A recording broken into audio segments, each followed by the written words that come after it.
សូមកុំដៀលគ្រូជីវភាពមិនធូរតែខំបងរៀនឲ្យនាងធ្វើធំមេខំធ្វើស្មៀនខ្លាំងខ្លាយជាមានទីហ៊ានអុកញ៉ាសូមកុំដៀលគ្រូអ្នកមីងលោកពូ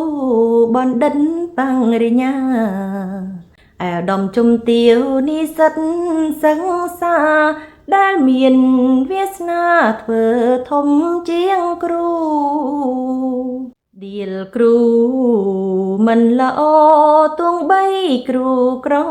ស្មោះសរតស៊ូបង្រៀនយើងចេះអានសរសេរគូប្រឹងម្ជួលងាយម្ជូរគឺម្ហូបគ្រូយើងសូមកុំដៀលគ្រូទោះបីក្រ